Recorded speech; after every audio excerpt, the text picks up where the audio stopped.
We just heard a bit of the clicker and clicking. No, it's clicking.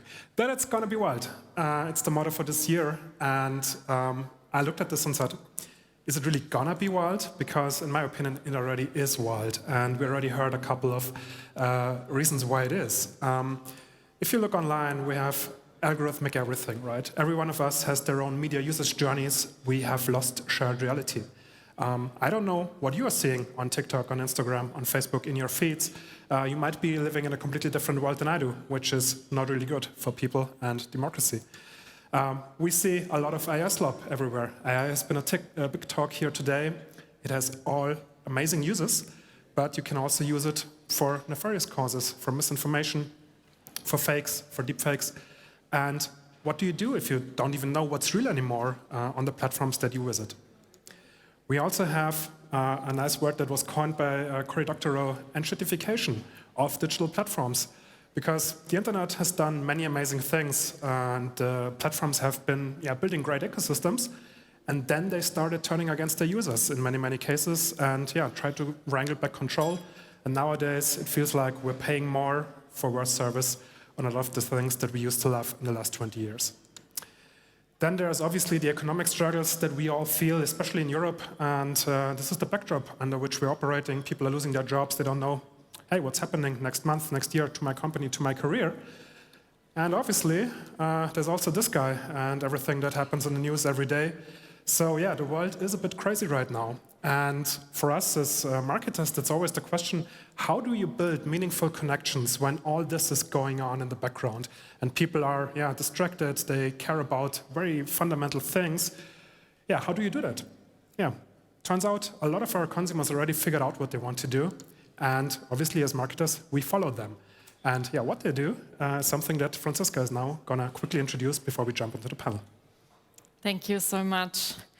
So we are going back to real life. And we can see this lately and during the last, I would say, 1.5 years. People are just fed up with their news feeds and with the algorithms.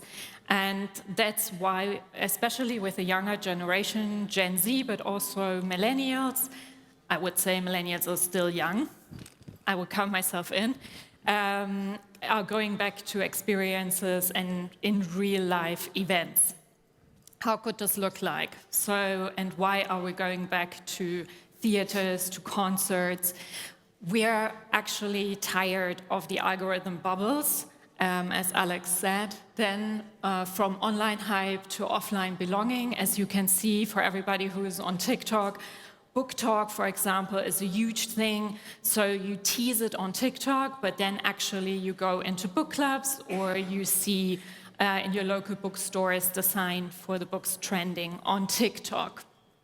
We see the analog come back, we see vinyl, we see cybershot, the photograph coming back. We see that a lot of experiences come back in a way where people come together, for example, for Fashion Week. This is the picture on the right that you can see. It's not an AI, it actually looked like it. The laptop was the stage for the Fashion Week coming together in Paris or in LA. And then, of course, this also has a huge effect on the renaissance for media, out of home, and everything that has to do with experiences is coming back. So it's not online only. What we also see, here's a little example from one event that we did last year for KFC. It has to do with Fandom, and Kendrick can tell you a little bit more later about it. But this was a nice case that we did for Japan Day in Düsseldorf, where we rebranded the store and collaborated with the community in Düsseldorf, but in Germany as a whole, to bring cosplayers together, bring anime lovers together, and then rebrand the whole store and invited them in to discover the campaign. So when we talk about community, we also have to talk about sports, obviously. So sports is the social glue. And you can definitely see that it comes from tracking to belonging. So it's not so much about am I the fastest, or am I working out every day in my fitness studio? It's more about coming together and creating a community, a running community, for example. Tobias has a lot to say about this later. And then we definitely see also rise of community-first brands, like Pata in Amsterdam is a running brand for people of color, so bringing the community together. And sports as a lifestyle and connection, what we can also see in movies and TV shows. Sponsoring for media is a huge part. We can definitely see this as a trend for this year, but also for the upcoming years. One thing that is completely new, but we see definitely striving on the horizon, is soft retreats. Why slowing down feels radical. So overstimulation is out, and we are retreating into gardening, but also, probably some of you know it from the earlier days, Malen nach Zahlen, painting by numbers, is coming back, definitely. And also a lot of shops opening up where you can play board games. This is also something that we see. So for media, this is quite important because we're going back to sensual media. A huge or a really nice example is Rare. It's the cosmetic brand from Selena Gomez, and I think during the last months they had an ad running for out of homes that you were able to smell. So it has a sensory touch. This is something that was quite innovative in the US and in the UK. Last but not least, we're talking about music, events, and experiences. So from attention to attendance and experience over exposure. So you have to have a role as a brand when you go to a festival, when you go to an experience, when you open up a pop-up store, like Rügenwalder with the Rügenwald at a festival, or what you can see here, the House of Nowhere in Seoul is basically a museum as a headquarter for the brand Gentle Monster. We will talk about also music and co-creation with our next case that I want to show you, that we worked on for Knickknacks and the artist Reezy. Maybe you know him. He is a famous hip-hop artist in Germany, and he wrote a song for the last Knickknacks campaign. Hunger auf das nächste Level hatten wir schon immer. Wenn wir damals Hunger hatten, sind wir rausgegangen und haben das nach Hause gebracht, was notwendig war. Wir haben uns immer durchgebissen. Eine andere Option gab es für uns nicht. Und über die Zeit wurde der Hunger nur noch größer. Der Hunger nach mehr. Heute sind unsere Mägen zwar gefüllt, aber der Biss ist geblieben. Mittlerweile wollen alle ein Stück vom Kuchen abhaben. Aber wir lassen uns nicht crunchen. Wir haben gelernt, selbst zu kochen und zu servieren. Hungrig zu bleiben und Zähne zu zeigen. Ich weiß, da draußen sind viele, die sich nach wie vor durchbeißen. Jeden Tag. Große Träume brauchen großen Appetit. Und wer satt sein will, muss erst mal lernen, hungrig zu bleiben. Immer. So we saw the different manifestations, but it's actually one shift. So it's cultural spark that you need in real-life engagement and digital amplification. And these 3 points bring relevance and belonging. And now we are diving into our little panel. Thank you very much, Franziska. So we saw some great insights, and now we want to really talk about this. And I want to start with you, Tobias. We already heard it. Adidas is investing heavily into Adidas runners and has been for many years. You built this amazing network of local running groups all around the world that people can join for free, no matter how fast or slow they run. But this is really long-term community building, and it doesn't pay off immediately. Why do you guys do that? It's a great question, thanks. So we've built this many years ago. We started building this community. And there's 2 key reasons why we do this. One, as a brand, we have a core belief, and we call it, through sports, we have the power to change lives. And to do that, there's many ways you can. One is we have charities that we support, but we also build those communities, those clubs all around the world. And the running club, the Adidas runners are part of that, where we have millions of runners globally in over 50 cities, in over 80 clubs, coming together and going to run multiple times a week, organized by coaches, etc. So we do it because we believe that we, through this, open a door for people who would love to go running, but they don't want to do it by themselves. They feel they need someone on the ground who takes them by their hands, physically, and helps them enter this world and get themselves into running at all levels. That's one of the pillars why we do it.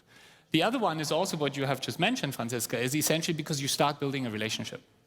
It's a long-term relationship that you start building. So if we do this really well with the Adidas runners and the communities, we don't only help people towards their own ambitions starting to run, but we also start building a relationship which brings them into our ecosystem. But it's a job that we need to do. It just does not naturally happen. So it's about what you said. It's about being relevant to those consumers, helping them with a true use case that they have. It's about creating value for them seeing, okay, wow, I'm getting better at running, or whatever your intent was. Some of them only just want to have a community in the city they live in that they can meet with regularly. That's the value we create. And then, of course, you need to do that consistently. And when you start doing that, they start entering your ecosystem. And then at some point, yes, they start engaging with the brand. And yes, they also buy our product. So these are the key 2 pillars where we do it. And it works very successfully. It takes longer to bring someone from this running community into our ecosystem, but when they come into our ecosystem, they're much more loyal and they stay with us for many, many years. So it makes sense from both angles. Interesting perspective. Thank you very much. Kendrick, opening up for you, like we all know who are into anime, it's a very digital community. You discover new animes on social media, you watch them online, you binge entire series. But then again, hundreds of thousands of people are visiting anime expos everywhere around the world. They stand in line for hours to buy merchandise. They want to meet their favorite creators. What are they looking for in this physical space that they can't get digitally? So thanks for the question. I had a meeting this morning that I think perfectly answers this. So the average, the recommended age of watching an anime called One Piece is 6 to 9 years old. But the average age of those who watch One Piece is 36 years old. So you can see from that example that there are 2 main reasons or 2 deep reasons to why people go to like anime conventions and why it's increasing like year on year. The first big reason is because they want validation. They want to validate that whatever they're watching, whatever they're consuming, whatever they're feeling for themselves, they can see other people doing it as well. So we can see someone else wearing the same merchandise as you, who likes the same anime as you. You can liken this towards soccer or anything else. You feel a sense of camaraderie for it, you feel a sense of belonging. The second reason is because you get to feel like you get to actually meet the creators behind it. So to the fans, it's a sacred feeling. It's like they're seeing their superstars in action.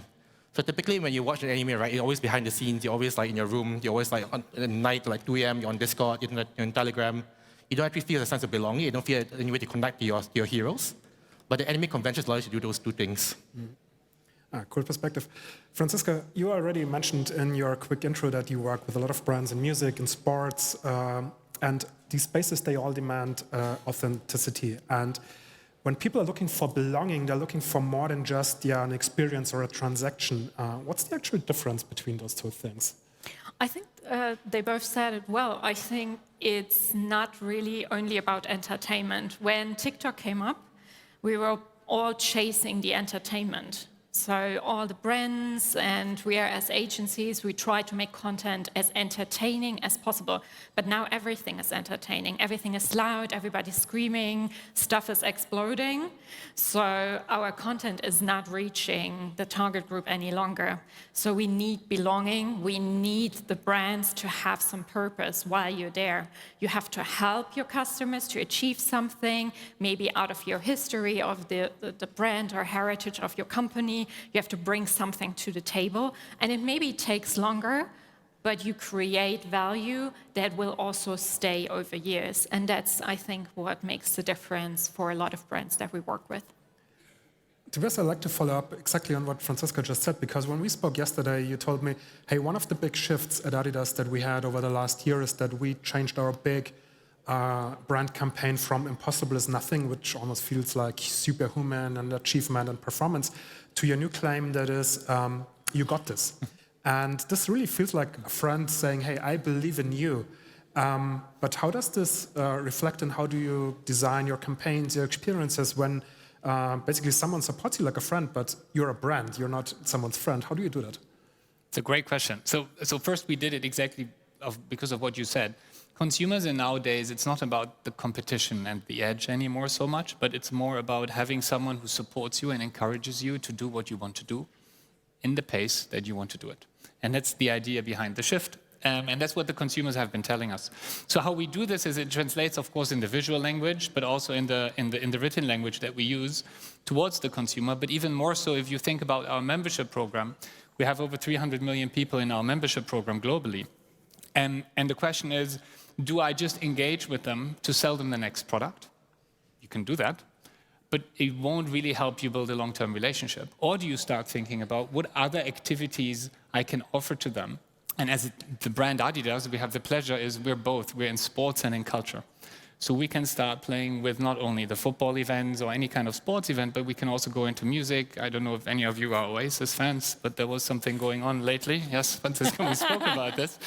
And it really allows us to identify what we call this next best action for our consumer, or the next best engagement that we want to build with them to really help drive that relationship. And that's how we bring it to life at scale in our membership program globally.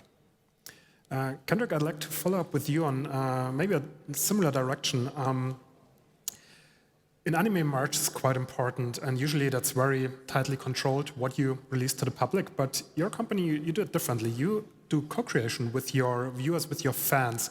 But that is like handing over a lot of control, and it's not just selling something to the audience. But why did you take this approach? Why do you have this committee of fans that helps you design merchandise? So in the world of anime, fandom drives the entire culture, and fandom drives the entire the direction of the IP as well. So to us, it's not about giving them control.